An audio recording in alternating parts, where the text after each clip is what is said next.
감사합니다. 오늘 저는 잠언 31장 10절로 31절의 말씀을 받들어서 고운 것도 거짓되고 아름다운 것도 헛되나 참으로 우리 마음에 와닿는 귀한 말씀입니다. 이 말씀으로 제가 오늘 잠언 강의 설교를 마치고요. 다음 주는 추석을 앞에 두었으므로 추석을 잘 보내기 위한 서로 우애하라는 제목으로 로마서 말씀을 나누고자 합니다. 그렇게 지금 준비를 하고 있고요. 고운 것도 거짓되고 아름다운 것도 헛되나 오직 여호와를 경외하는 여자는 칭찬을 받을 것임이라. 사실 이 고대 잠언에서 시편 이 잠언 31장의 본문은 그 여성을 대상으로 쓰여진 말씀이나 현대적인 해석으로 보면은 확대해서 여성이든 남성이든 이러한 아름다움을 지닌 그 아름다운 삶을 우리가 살아야 되겠다라고 해석할 수 있습니다. 고운 것도 거짓되고 아름다운 것도 헛되나 누가 진정으로 곱고 아름다운 삶을 사는 것이냐? 여호와를 경외함으로 그 성품이 고결하고 아름다워야 돼요. 소위 NIV 성경에서 노블 캐릭터로 번역을 했어요. 그러니까 성품이 고결해야 되는 거예요. 사람은 인품의 향이 나고 참 그렇게 흠모할 만한 인품을 갖춰야 되고 또 그러한 좋은 성품을 가진 사람은 반드시 무엇으로 성품을 증명합니까? 하는 행동이 다르게 돼 있어요. 이제 본문에 나옵니다. 그 행동하는 거를 보면 알아요.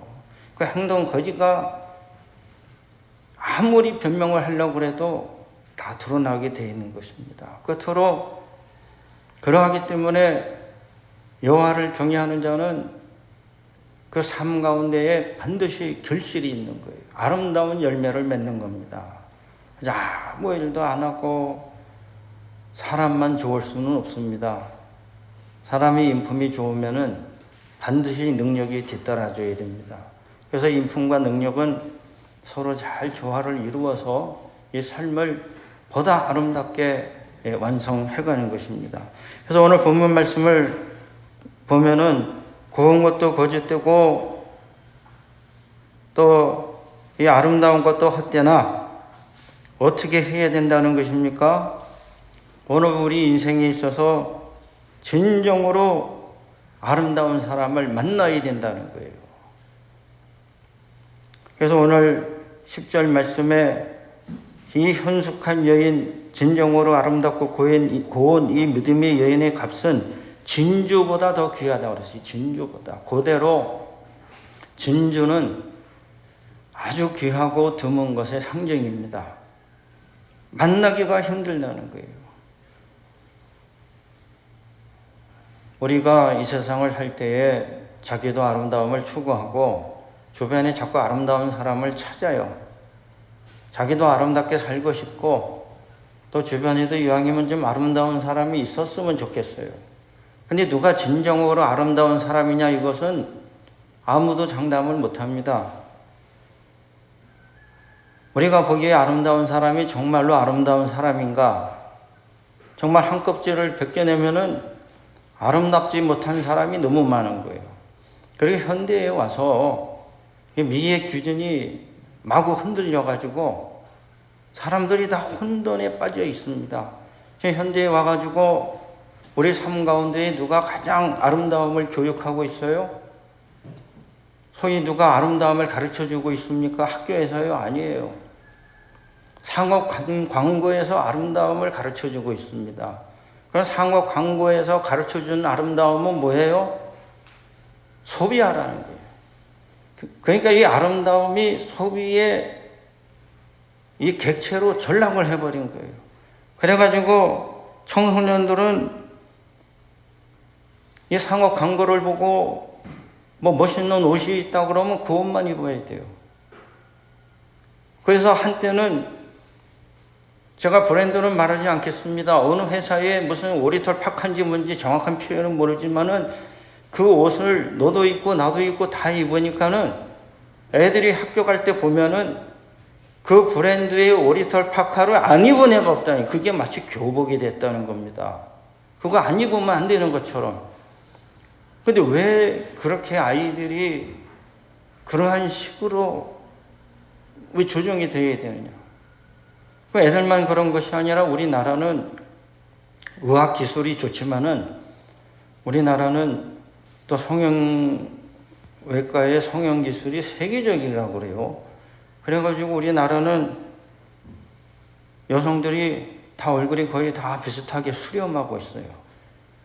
다 보면 자매인지 사촌인지 분간이 안 돼요. TV에 나오는 분들을 보면 주인공이나 안 주인공이나 다 얼굴이 거기서 거기에요. 한 어머니를 둔 것도 아닌데 다 자매 같아요. 다 성형을 그렇게 해버린 거예요. 세상에 쌍꺼풀 없고 코가 낮으면 큰일 납니까? 요새는 역설적으로 쌍꺼풀 없고 코가 낮은 여성분이 더 귀해요.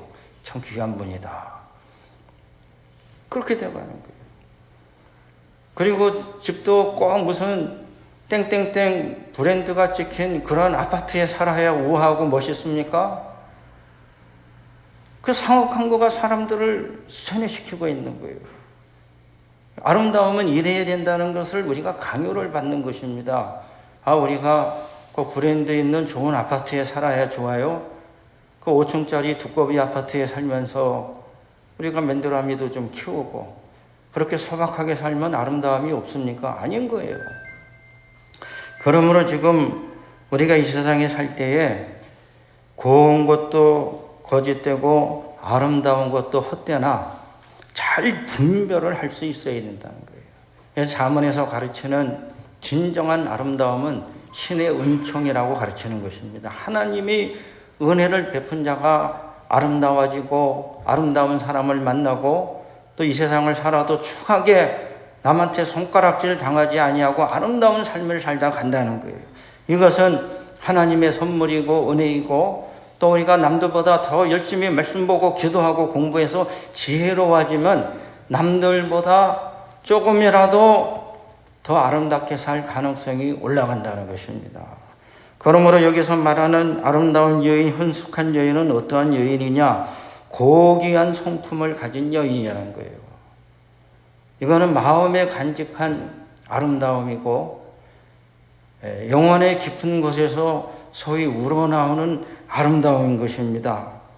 그래서 현숙함이라고 하는 것은 번역을 하면은 고결한 성품을 가진 여인이라는 뜻이에요. 비유적으로 말씀드리면은 우리나라 선비들은 여러 꽃 중에 매화꽃을 좋아했어요. 근데 왜 매화꽃을 좋아했느냐?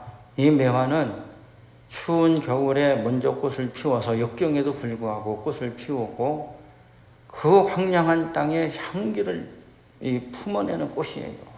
그래서 매화꽃을 좋아하고 매화를 예찬하는 것입니다. 마치 이와 같이 매화꽃과 같이 역경과 또 어려운 가운데도 그 인품의 향기를 품어내는 그러한 여인이 현숙한 여인이고 또 아름다운 여인이다. 그러기에 현숙한 여인은 그러한 고귀한 성품을 바탕으로 영예로운 일을 하는 거예요. 사람이 성품이 고결하면 반드시 어떠한 결과가 나타납니까? 행동이 영예로운 거예요.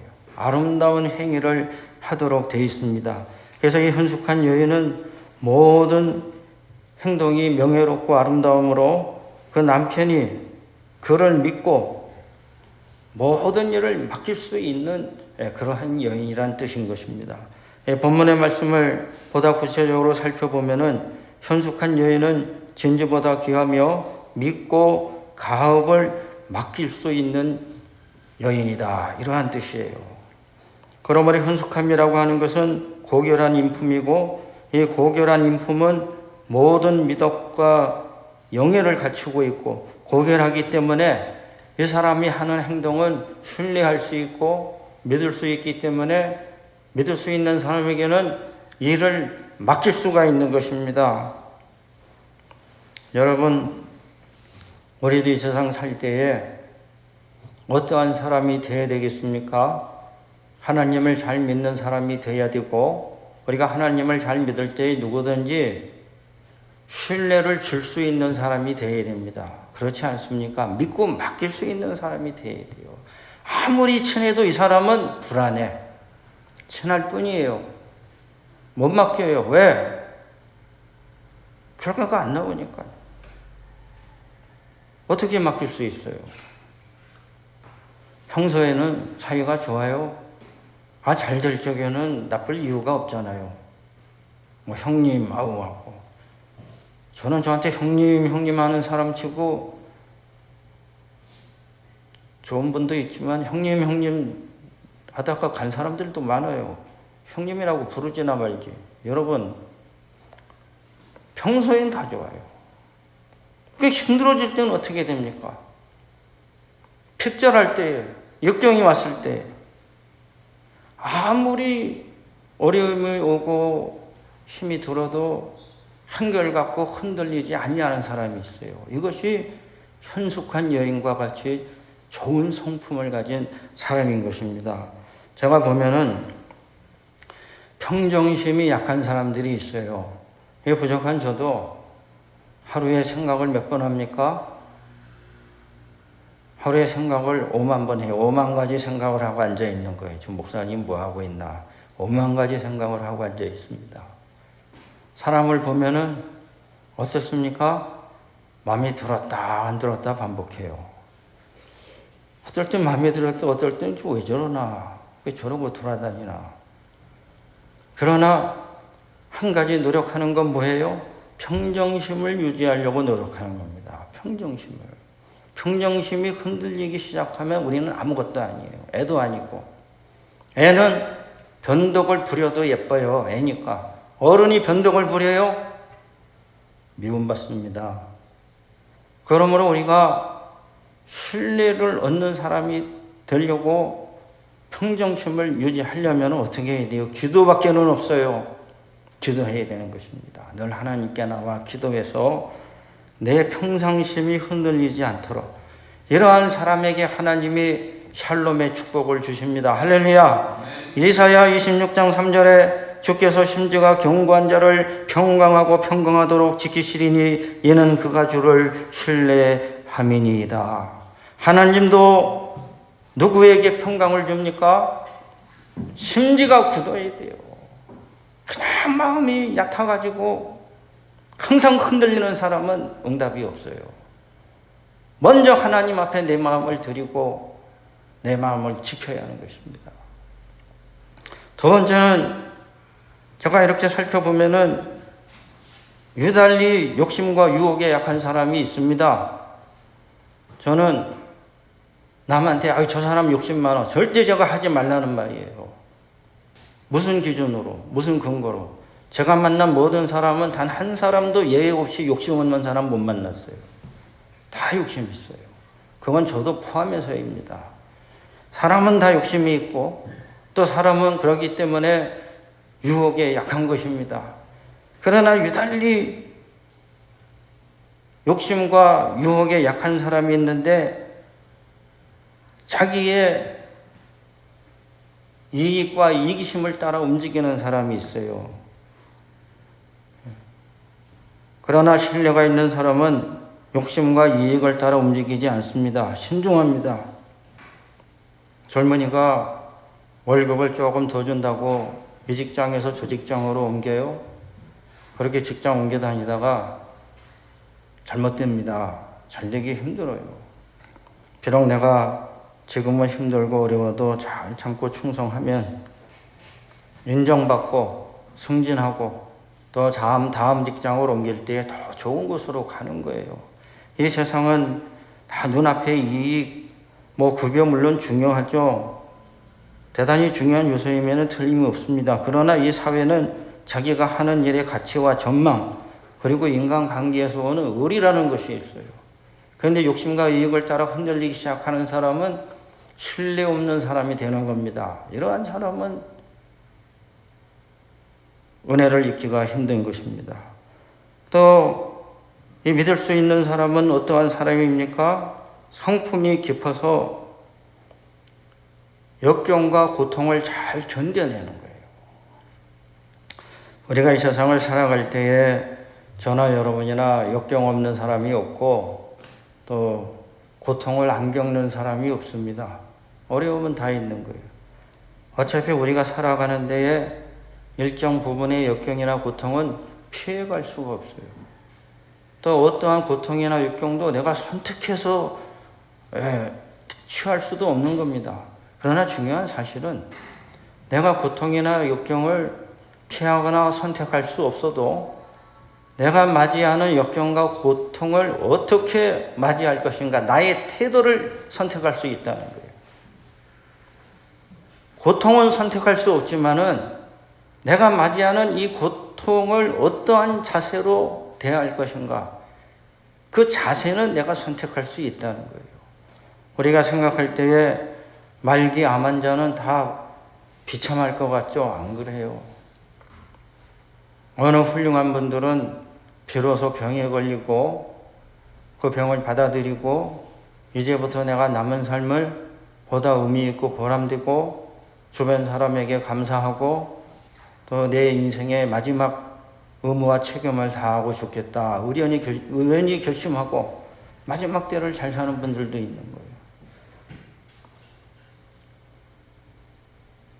비록 사형수가 돼서 감옥에서 죽을 날을 기다리는 사형수라고 다 비극적이진 않습니다. 뒤늦게 삶의 의미를 깨닫고 미국의 어느 사형수는 그 가스실에 이제 끌려가서 사형을 당하기 전에 특별 인터뷰를 하고 자기는 그동안에 자기의 이름을 불러주는 친구가 없었지만은 자기는 이 감옥에 와서 친구 2사람을 사귀었는데 둘 다 사형수예요. 우리는 서로 이름을 부르고 서로를 위로하기 시작했다고 고백했습니다. 그리고 많은 사람에게 말했어요. 지금 살아가는 살면서 좋은 친구를 사귀고 주위 분들한테 잘해주세요. 저는 감형이나 목숨을 구걸하지 않습니다. 제가 지은 죄를 따라 저는 사형되는 것이 마땅하지만 다시는 저와 같은 사람이 반복해서 이 세상에 나오지 않기를 간절히 바랍니다. 비록 사형수라도 비극적인 죽음을 맞이하는 것이 아니라 의연하게 자기의 죽음을 맞이하는 거예요.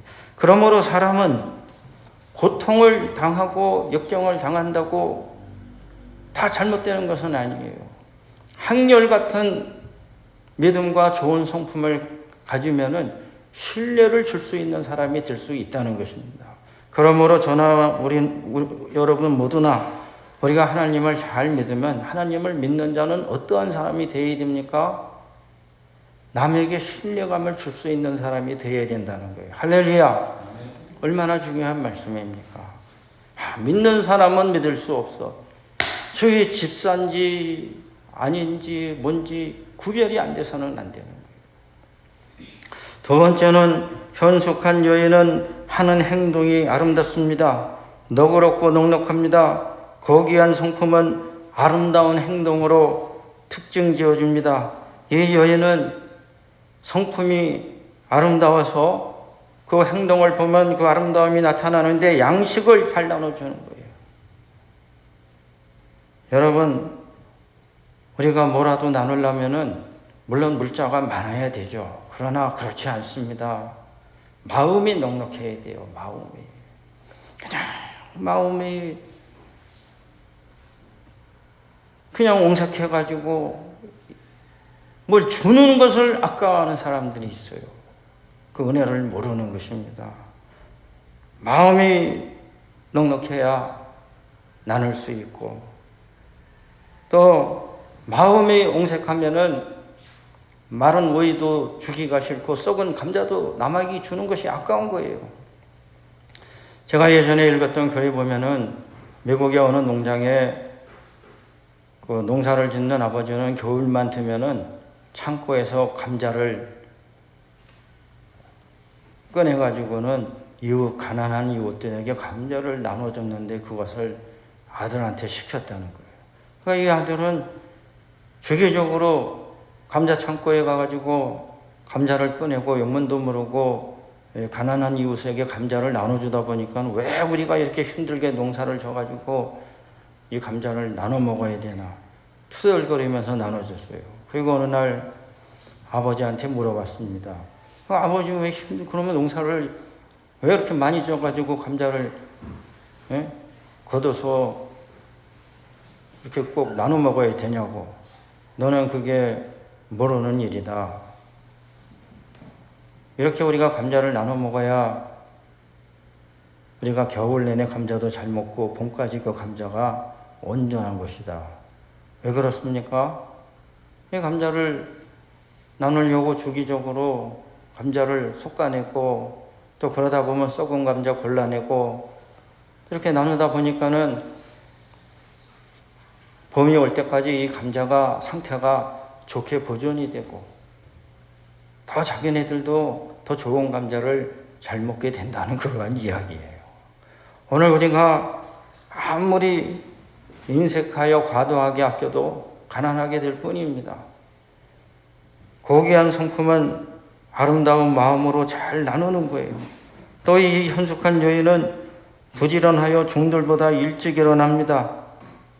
그리고 상당히 열심히 일을 하지만은 단순히 부지런한 것이 아니라 일을 할 때에 과업을 정하고 주도 면밀하게 일을 분배하는 여인이에요.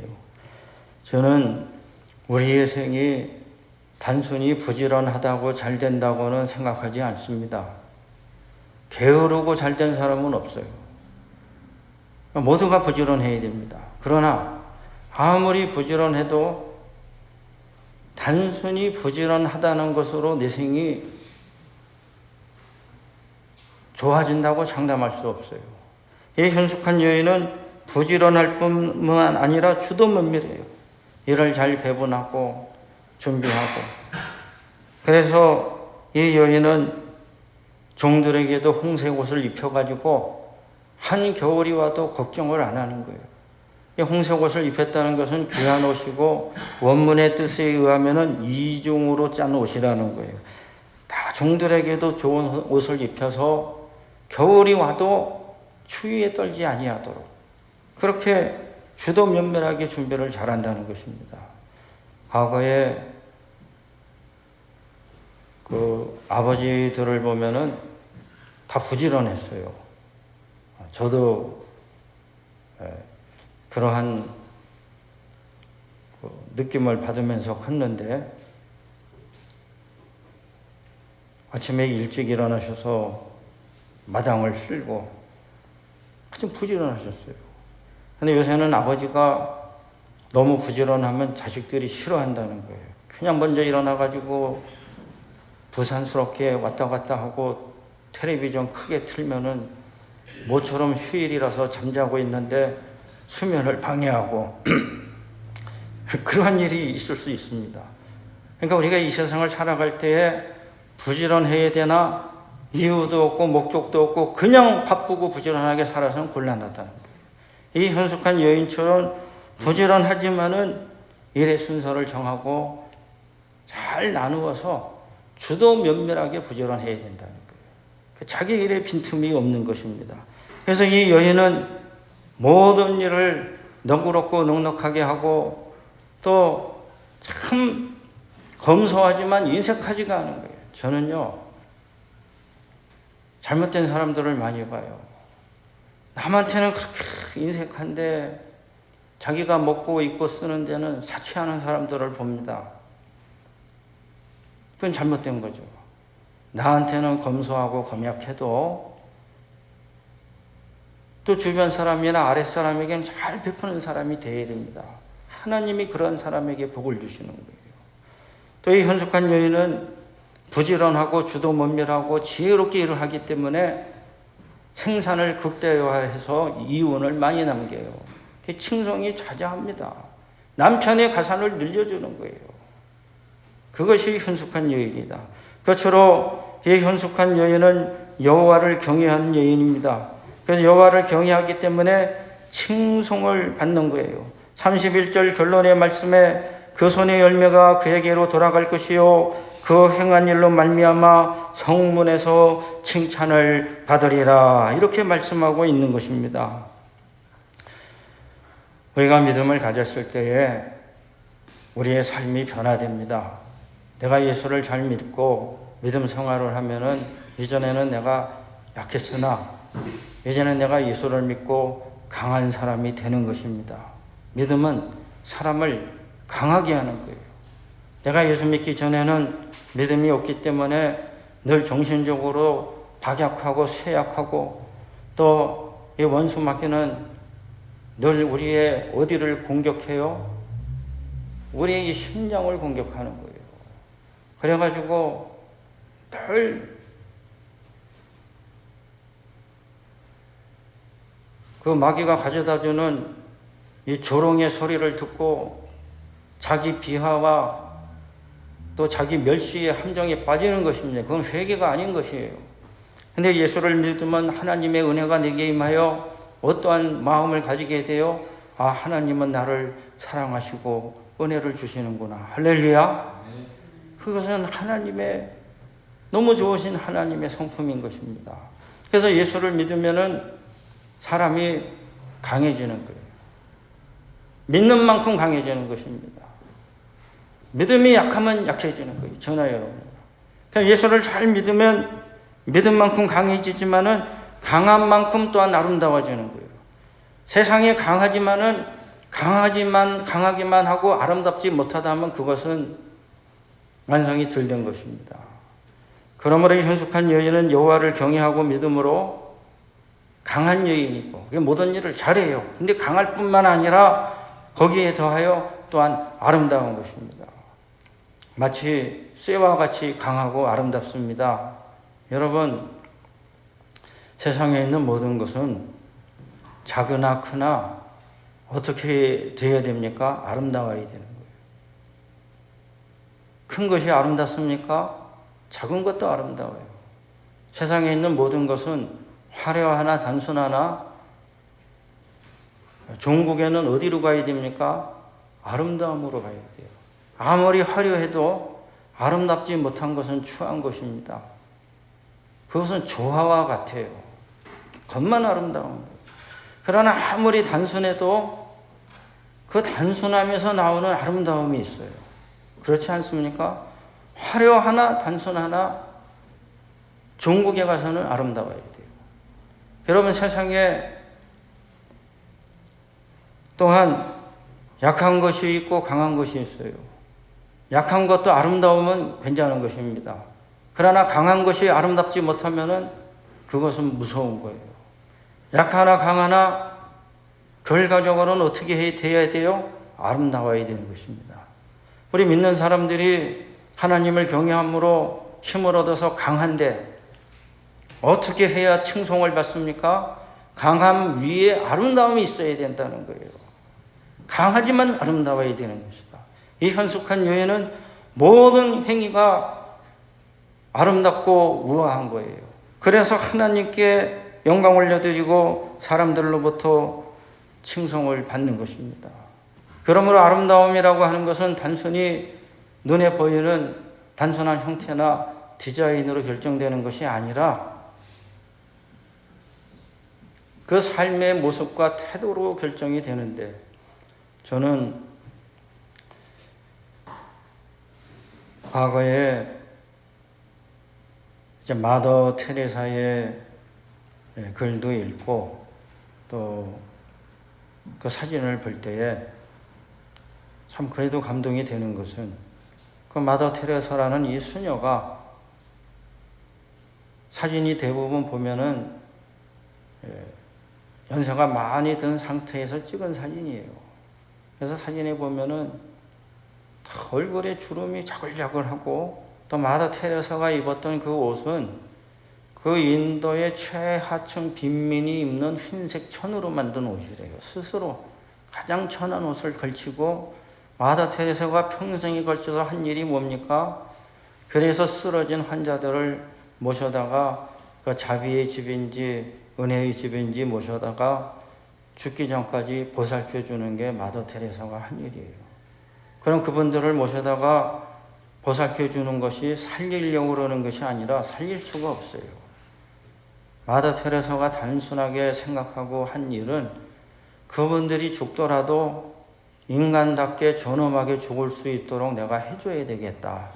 그런 마음으로 길에서 쓰러져 가지고 죽음을 맞이하는 분들을 그 은혜의 집, 자비의 집으로 모셔다가 죽기 전까지 보살펴 드린 것입니다.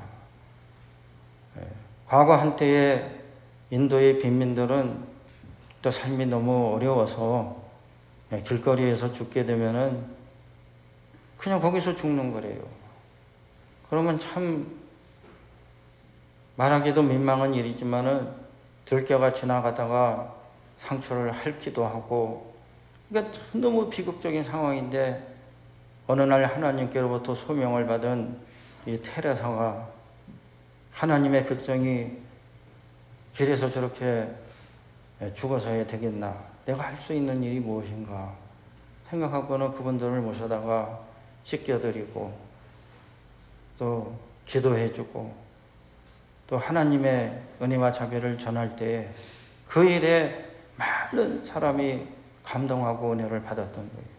그래서 마더 테레사의 사진을 보면은 이 할머니 얼굴에 무슨 아름다움이 있겠어요. 그러나 그 얼굴에서 그 웃음에서 너무나 그 감동을 주는 아름다움을 또한 느낄 수 있는 것입니다.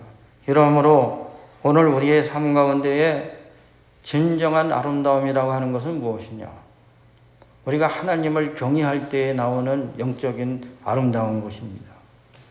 우리는 예배자의 삶을 살아야 합니다. 그래서 예배자의 삶이 결국은 아름다움의 완성이라고 믿는 것입니다. 오늘 본문을 통해서 봤을 때에 현숙한 여인은 고귀한 성품을 가진 여인입니다. 사람은 그 인격에서 아름다움이 뿜어져 나오는 거예요. 이 고귀한 성품은 그 행동을 가치 있게 하는 것입니다. 고귀한 성품을 가진 사람은 반드시 그 행동이 우아하고 아름다워요. 너그럽고 넉넉합니다. 부지런하고 열매를 맺는 거예요. 나는 인격자인데 아무 일도 안 하고 열매도 없고 남의 신세만 지는 사람은 저는 위선자라고 보는 거예요. 누구든지 나가서 지 손으로 일하고 지 발로 뛰고 열심히 수고해서 열매를 거둬야 하는 것입니다.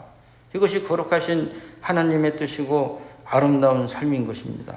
또 현숙한 여인은 왜 칭송을 받습니까? 여호와를 경외하기 때문에 그의 삶이 아름답고 영적인 거예요. 저는 모든 아름다움의 끝에는 예배가 있다고 굳게 믿습니다. 할렐루야! 저도 예배를 얼마나 잘 드리는지 솔직히 자신은 없습니다. 그러나 오늘 우리가 일주일에 한 번 모여서 드리는 예배라도 온 마음을 다해 정성을 다해 드려야 되는 거예요. 이것이 아름다운 삶인 거예요. 사람은 이 세상에 와서 왜 왔는지도 모르고 왜 사는지도 모르고 왜 내가 죽어야 하는지도 모르면서 자기 잘난 척하고 바쁘게 돌아다니다가 어느 날 갑자기 죽는 거예요. 거기에 무슨 아름다움이 있습니까? 그러나 우리가 겸손히 하나님을 경배하고 찬양하고 또 내 이웃을 내 몸처럼 사랑하고 내가 가진 것을 나누어서 베풀고 섬기고 그렇게 살 때에 그것에 진정한 아름다움이 있다고 믿는 것입니다. 이러한 삶은 비단 현숙한 여인의 모습뿐만 아니라 현대를 살아가는 모든 사람의 삶의 모습이 되어야 된다고 믿는 것입니다. 그와 같은 아름다움의 삶의 모습이 나타날 수 있기를 바랍니다. 기도하겠습니다.